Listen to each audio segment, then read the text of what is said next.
श्यावर रामचंद्र की जय। बाबा गोस्वामी तुलसीदास जी आगे प्रभु श्री रामचरितमानस की ये कथा को आगे बढ़ा रहे हैं। कहते हैं कि हे मैं वही कथा मैंने बराह क्षेत्र में अपने गुरु जी से सुनी थी, परंतु उस समय में लड़कपन के कारण बहुत बेसमझ था। सबसे इससे उसको उस प्रकार अच्छी तरह नहीं समझ पाया था मैं, जो कथा उन्होंने उसमें गुरु ने मेरे को बताई। श्री रामचंद्र जी की गुड़ कथा के वक्ता कहलाने वाले और श्रोता सुनने वाले दोनों ज्ञान के खजाने पूरे ज्ञानी होते हैं। मैं कलयुग के पापों से ग्रसा हुआ महामूढ़ जड़ जीव भला उसको कैसे समझ सकता। उस समय एक तो बचपना था, दूसरी अज्ञानता थी, इसलिए मैं उसको नहीं समझा। राम कथा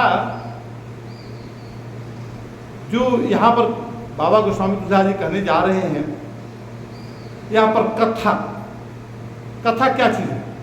कथा किसे कहते हैं? हम केवल कहानी को रूप में समझ जाते हैं, कथा यही कथा है। कथा इसमें शास्त्रों में ये वर्णन है कि क मतलब होता है, क को आनंद रूप में भी लेते हैं, क रस रूप में भी है, रस रूप में भी क मतलब परमात्मा रूप में भी क का नाम, क से परमात्मा का भी नाम आता है। तो ये इसको और था माने उसमें स्थिति, उसमें जो है परिणित हो जाना। तो आनंद परमानंद में जब हमारी स्थिति भक्ति की स्थिति परिणित हो जाती है, उसमें रम जाती है, तो कथा बन जाती है। राम कथा अनंत है और ये कथा जो है जुगों जुगों में बहुत जुगों से चल रही है कथा कि ब्रह्मांड में। तो ये हम नहीं कह सकते हैं कि केवल रामचरितमानस में ही संपूर्ण कथा आ गई। वाल्मीकि रामायण इस तरह से अन्य जितने भी हैं, उपनिषद है, ग्रंथ है, वेद शास्त्र है, सब राम कथा ही है। ये सब जो है, जो हमारे वेदांत शास्त्र है, जो भी है, ये सब कथा है। ऋषियों महर्षियों की वाणी जो है वो कथा है।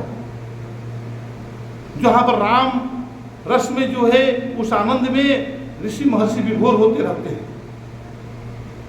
तो ये कथा माने कि राम के महिमा गुणों को अंदर जो है हमारा एक रूपता हो जाए, हम समा जाते हैं, ये कथा रूप में आता है, वही हमारे जीवन फलित होता है। तो ये जो है एक राम का चित्रण करके ये रामचरितमानस को उस अंदर जो है क्या भाव है, राम का जो है केवल बाहरी रूप ही नहीं, एक उस राम के उस घट की बात तुलसीदास जी कहने जा रहे हैं कि एक राम दशरथ का बेटा, और एक राम घट में लेटा, और एक राम से सकल पसारा, और एक राम है जग से न्यारा, पसारा से भी न्यारा, ब्रह्म। तो ब्रह्म की बात, ईश्वर की बात, परमात्मा भगवान की बात और ये आत्मा की बात, ये सब कथा है, ये राम कथा है। तो हम राम को जो साकार ब्रह्म है, राम रूप में जो अवतीर्ण हुए थे, उसको सहारा लेकर, उसके माध्यम लेकर हम इस कथा में प्रवेश करेंगे। हम जो है इस अध्यात्म के कथा में प्रवेश करेंगे, जिसमें कि हमारे आत्मा का क्या स्थिति है, भगवान की क्या स्थिति है, ईश्वर की क्या स्थिति है, ब्रह्म की क्या स्थिति है, ये कथा में आता है। तो यहाँ पर वो कथा के बारे में आगे बताने जा रहे, कहते हैं कि श्री राम जी की गुण कथा के वक्ता कहने वाले और श्रोता सुनने वाले दोनों ज्ञान के खजाने हैं। और वो कौन सा ज्ञान? भक्ति से परिपूर्ण ज्ञान, भक्ति से परिपूर्ण ज्ञान के खजाने हैं। और मैं कलयुग के पापों से ग्रसा हुआ, तुलसीदास जी कहते हैं, कलयुग के पापों से ग्रसा हुआ, हर मानव के बारे में तुलसीदास जी अपने को जब ये सब बातों को बताते हैं तो एक साधारण मानव की तरह जो है अपने आप को सोचते हैं क्योंकि संदेश जो है तुलसीदास जी तो परम ज्ञानी थे, उनको तो इसकी जरूरत नहीं था, वो तो रमण करते रहते थे, लेकिन उनको समाज को दे रहे हैं।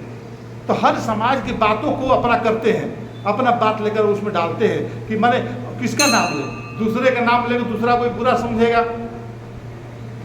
तो ये अपना नाम लेकर उसमें कहते हैं कि भाई अपने को लेकर आगे करके बोलते हैं, कहते हैं कि ज्ञान की बातों को हम कैसे समझ जाएंगे, ज्ञानी समझते हैं। आगे बोलते हैं कि तो भी गुरु ने बार बार कथा कही, बार बार कथा कही, तब बुद्धि के अनुसार कुछ समझ में आई, बुद्धि के अनुसार, बुद्धि हमारा जागृत हुआ। बुद्धि कब जागृत होती है? बुद्धि तो हमेशा जागृत रहती है, बुद्धि तो हम हर आदमी का बुद्धि काम करता है। बुद्धि के बारे में हम जब जो अभी गीता खत्म हुआ उस गीता में समझे थे, बुद्धि का 3 अवस्था बताई गई, सतोगुण, रजोगुण, तमोगुण प्रकार की बुद्धियां होती है। उसमें जो सतोगुण बुद्धि, जो सतोगुण बुद्धि होती है, उस बुद्धि जो प्रबल हो जाती है, जब वो बुद्धि प्रबल होती है और ये गौड़ हो जाती है, बुद्धि रजोगुण और तमोगुणी की गौड़ हो जाती है, तब हमको जो है अनुसार कुछ कुछ समझ में आई, तब उसको भगवान की कथा समझ में धीरे धीरे आने लगी। अब वह मेरे द्वारा भाषा में रची जाएगी, देखिए भाषा में रची जाएगी जिससे मेरे मन को संतोष हो, ऐसी भाषा में रची जाएगी जिसमें मुझे संतोष प्राप्त हो। आगे बोलते हैं कि जैसे कुछ मुझ में बुद्धि और विवेक का बल है, मैं हृदय से हरि की प्रेरणा से उसी के अनुसार कहूँगा, मैं फालतू बात नहीं करूँगा। आदमी जो है बैठते हैं तो फालतू बात भी करने लगते हैं, तो कहते हैं मैं फालतू बात नहीं करूँगा, मैं अपने बुद्धि और विवेक से उचित बात ही कहूँगा, मैं अपने संदेह अज्ञान भ्रम को हरने वाली कथा रचता हूँ। अपने अज्ञान बोलते हैं कि बुरा जो देखन में चला, अरे बुरा न मिलिया कोई, जो दिल खो जाए अपना मुझसे बुरा। तो ये तुलसीदास जी कह रहे हैं, तुलसीदास जी कह रहे हैं कि मैं किसको बुरा करूं। तो यहाँ पर जब आदमी इतने सोचता है, तो जो जब ऐसे सोचकर जब कोई बोलेगा किसी के सामने, तो उसको बात उसके पास जाएगी। जब अपने को छोटा बनाकर जब कुछ बात को पेश करोगे, बात जाएगी, श्रोता के पास जाएगी बात। इस श्रोता को पकड़ रहे हैं, श्रोता के पास अपने संदेश भेज जाते हैं, तो ऐसे बन रहे हैं वक्ता। तो कहते हैं कि मैं जो है बिल्कुल ज्ञानी हूँ, मैं ये हूँ। तो ये बातों से जो है तो श्रोता के मन में अपना स्थान बना रहे हैं। श्रोता कोई बोल रहे हैं तुम लोग ये ऐसे सोचोगे जब, तब ये राम कथा तुम्हारे जीवन में उतरेगी, नहीं तो राम कथा ऐसे बह जाएगी। तो कहते हैं कि जो संसार की नदी पार करने के लिए नाव है, राम की कथा क्या है, इस संसार को पार करने के लिए नाव की तरह है। जैसे हम सब जाते हैं, जैसे जहाज आकाश में उड़ते हैं विमान में, तो जहाज में बैठ जाते हैं, यहाँ से हजारों किलोमीटर ऊपर जाकर भी जहाज उड़ता है और हम लोग उस नाव की तरह वहाँ बैठे रहते हैं, पार होकर चले जाते हैं। समुद्र में भी वैसे ही जाते हैं, तो ये गंगा में भी वैसे ही जाते हैं। तो ये कहने का मतलब नाव है, राम कथा के ऊपर बैठ जाओ और ये जीवन के भवसागर को पार कर जाओ। बस इसके बढ़िया तुलसीदास का दिया हुआ कहते हैं कि नाव तुमको दे दिया हूँ। और क्या करते हैं, कुछ कुछ ऐसे जो है अनाड़ी चतुर होते हैं, अज्ञानी होते हैं, वो क्या करते हैं कि भगवान ने उस नाव को दिया, तुलसी बाबा ने नाव को दिया, और नाव को उस राम नाम के नाव के ऊपर बैठ गया। और बैठ के जब गंगा के बीच में गया तो घमंड के मारे, अज्ञानता के मारे और घमंडी के मारे वो जो है कूद गया गंगा में, नाव को छोड़ दिया। नाव को छोड़ दिया तो डूबेगा, मरेगा। तो ऐसे करते हैं कि जो आदमी संशय युक्त आदमी होते हैं, कोई परमात्मा रूपी नाव को प्राप्त करने के बाद भी वो जो है उसके ऊपर विश्वास नहीं करते। एक था वो 2 नाव को लेकर चला, कहा कि पता नहीं ये नाव डूब जाएगी कि ये नाव डूबेगी। ये दोनों नाव को साथ में लेके चला, चढ़कर एक पैर इस पर रखा, एक पैर इस पर रखा। नाव जो आगे चला वो जो है फिर किसी पर नहीं रहा और वो गिर गया, डूब के मर गया। तो ये 2 नाव पर भी नहीं चढ़ना है, एक नाव पर चढ़ो। वो कौन सा नाम है, तो राम नाम की नाव। राम नाम के नाव पर चढ़ जाओ और तुम्हारा पैतृ पार हो जाएगा। आगे बोलते हैं कि राम कथा पंडितों को विश्राम कराने वाली, पंडितों को विश्राम कराने वाली, सब मनुष्यों को प्रसन्न करने वाली। देखिए बहुत बड़ी बड़ी बातें आ रही है। और कलयुग के पापों को नाश करने वाली राम कथा कलयुग रूपी सांप के लिए मुरनी है और विवेक रूपी अग्नि प्रकट करने के लिए अरणी मंथन करने वाली लकड़ी है। अरणी लकड़ी एक होती है जो घर्षण करके आग निकाला जाता था। तो वो अर्थात उस कथा से ज्ञान की प्राप्ति होती है। अब थोड़ा इसके बारे में थोड़ा सोचिए। कहते हैं कि राम कथा पंडितों को विश्राम देने वाली। विश्राम क्या होता है? विश्राम क्या सो जाना? विश्राम नहीं, पंडितों को विश्राम देने वाली राम कथा है। क्या विश्राम देगी?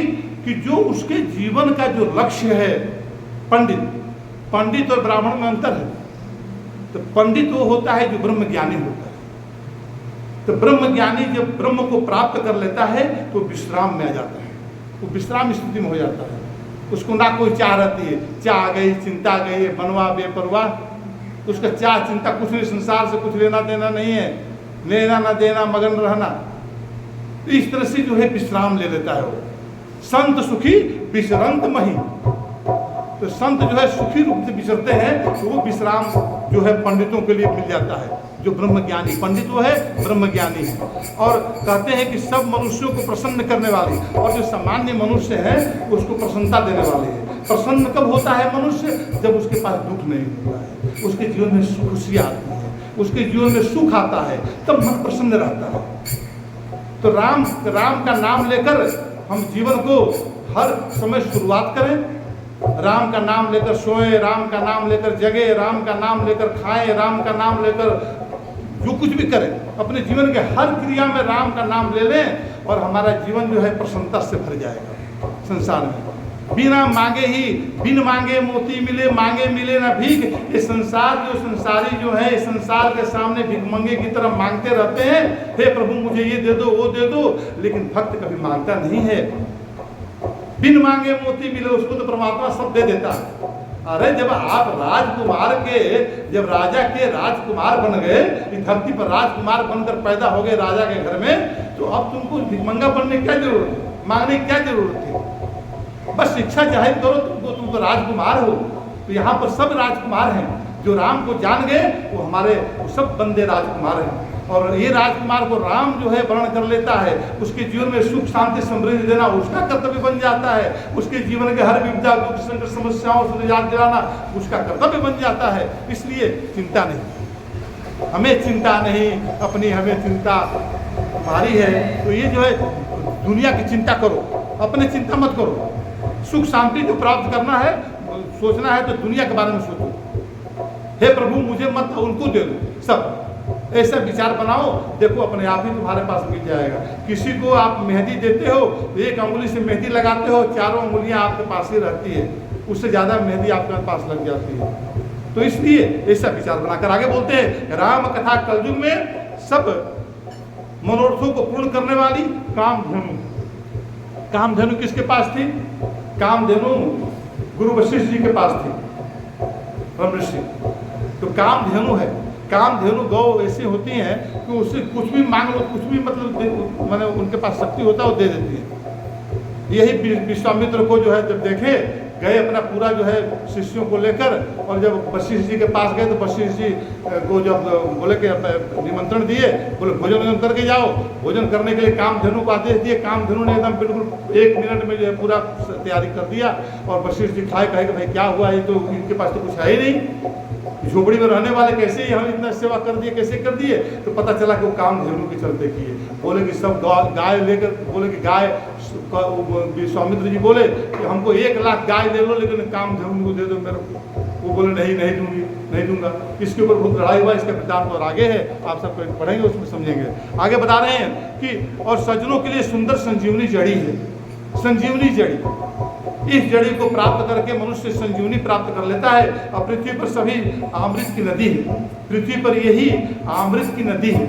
पृथ्वी पर राम का जो है महिमा हर समय रम रहा है। जैसे हंस होता है, पानी के अंदर पड़ा हुआ दूध को शोषण कर लेता है, उसी तरह से जो भक्त होते हैं इस सांसारिक वातावरण में, जो राममय सांसारिक वातावरण है, इसमें से राम तत्व को सुख लेते हैं, हंस की तरह निकाल लेते हैं। अब देखिए यहाँ पर राम नाम वही दिखाई दे रहा है, लेकिन आप सब सुख रहे हैं, ले रहे हैं राम को। राम चाहे बना चाहे वो आपके पास आ रहा है। तो इसलिए ऐसा महिमा है राम का। तो कहते हैं कि अमृत की नदी है, और कहते हैं कि जन्म मरण रूपी भय का नाश करने वाली राम नाम है, और भ्रम रूपी मेंढकों को खाने के लिए सर्पणी है। भ्रम जो हमारे मन में आ जाता है तो उसको भी इस सर्पणी की तरह खा जाता है। मेंढक को जैसे सर्पणी मेंढक खा जाती है उस तरह खा जाते हैं। कहते ये राम कथा असुरों की सेना के समान नरकों को नाश करने वाली, और साधु रूपी देवताओं को कुल का हित करने वाली, और पार्वती दुर्गा है। यहाँ पर माँ गौरी का भी यहाँ पर बाबा गोस्वामी तुलसीदास जी स्थान देकर बता रहे हैं। कहते हैं कि राम कथा असुरों की सेना का समान नरकों को नाश करने वाली। कहते हैं कि जैसे पार्वती ने असुरों सेना का नाश किया, उसी तरह से राम कथा जो है ये नरक जो होता है, नरक की गति जो होती है उसका नाश कर देता है। और कहते हैं कि साधु रूप देवताओं के कुल के हित करने वाली, और साधु को रक्षा करने वाली, साधु कुल के हित को रक्षा करने वाली, देवताओं को रक्षा करने वाली ये राम कथा है। ये संत समाज रूपी क्षीर समुद्र के लिए लक्ष्मी के समान, और संपूर्ण विश्व का भार उठाने के लिए अचल पृथ्वी के समान है राम कथा। राम नाम के आधार पर ही ये सारा सृष्टि थमी हुई है। राम कथा अगर इसको ब्रह्म ज्ञान से जब आप इसको देखेंगे, नजरिया जब आपको मिल जाएगा जीवन में, तब पता चलेगा कि कैसे सृष्टि जो है ब्रह्म के ऊपर स्थित है। अच्छा देखिए, एक और दृश्य आप लोगों को थोड़ा सा दे दें। पृथ्वी है, जल है, अग्नि है, वायु है, आकाश है, इससे ब्रह्मांड बना। तो पृथ्वी जल के ऊपर स्थित हो गई। जल और पृथ्वी जो है आकाश में, आकाश तो लास्ट है, आकाश लास्ट है। तो जल पावक अग्नि के ऊपर, अग्नि का दायरा इससे ज़्यादा है। और अग्नि जो है, पृथ्वी जल और अग्नि ये तीनों हवा के ऊपर स्थित है। हवा क्षेत्र इससे आगे है, उसके दायरे में तीनों हैं। और ये चारों जो हैं हवा तक मिलकर ये आकाश में स्थित है, आकाश में स्थित है। और ये आकाश जो है, ये आकाश जो है महाकाश के अंदर स्थित है। महाकाश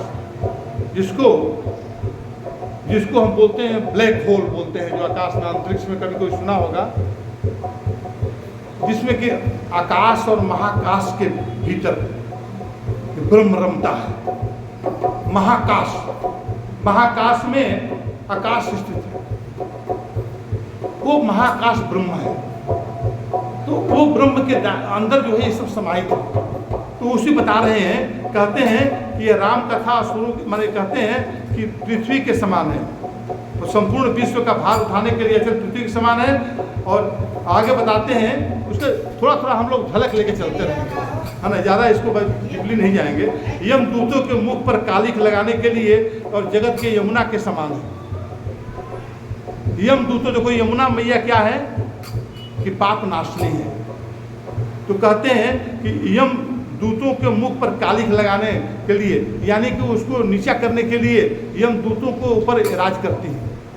कहते हैं कि जीवों को मुक्ति देने के लिए मानो काशी है राम, जैसे काशी में मुक्ति हो जाता है, उसी तरह से राम नाम जो है अगर अंत समय मन में आ गया कि तो हमारे जीवे पर आ गया तो हमारी मुक्ति हो जाती है। लेकिन राम नाम जिह्वा पर तभी आता है जबकि राम के मूल रूप को आप समझ गए, नहीं तो राम नाम आता नहीं है। अंत समय मेरा बोलता है, जन्म जन्म मुनि जतन कराही, अंत काल प्रभु आवत नाही, अंत काल प्रभु आवत नाही। जन्म जन्म मुनि जतन कराही, और अंत समय प्रभु आवत नहीं, प्रभु नहीं आते। तो इसलिए इसके लिए क्या करना है, इसके लिए आप सब जो कर रहे हैं यही करना है। हम जीवन के अंतिम समय में राम नाम हमारा कैसे आ जाए, इसके लिए एक रास्ता बताने जा रहे हैं। बाबा गोस्वामी तुलसीदास जी कहते हैं कि राम नाम हमारे जीवन में तब आएगा जब हम विश्वास कब हम करें कि राम नाम हमारे जीवन में आ सकता है, जबकि आपका दिनचर्या 24 घंटे का, 24 घंटे में जब आपका 12 घंटा से पार 12 घंटा से पार होकर जब आप राम नाम में रमने लगते हैं, आपके जीवन में वो हे राम नाम तो बन जाता है। 12 घंटा पार, यानी कि 8 घंटा सोते हैं, और जिस समय 12 घंटा से पार करके आप 13 घंटा 14 घंटा 15 घंटा तक राम नाम का जाप करने लगते हैं, तब राम नाम आपके जीवा पर आना ही आना है अंत समय में, नहीं तो राम नाम आता नहीं। और वो 12 घंटा से पार वही कर पाता है जिसके ब्रह्म के वो करीब आ जाता है, चित्त शुद्धि हो जाती है, और वो जो ब्रह्म के करीब पहुंच जाता है, ब्रह्म के साथ एक हो जाता है। तो इसलिए यहाँ पर जो बता रहे हैं, कहते हैं कि राम कथा पंडितों को विश्राम देने वाले सब मनुष्यों को प्रसारित हो गया था ना।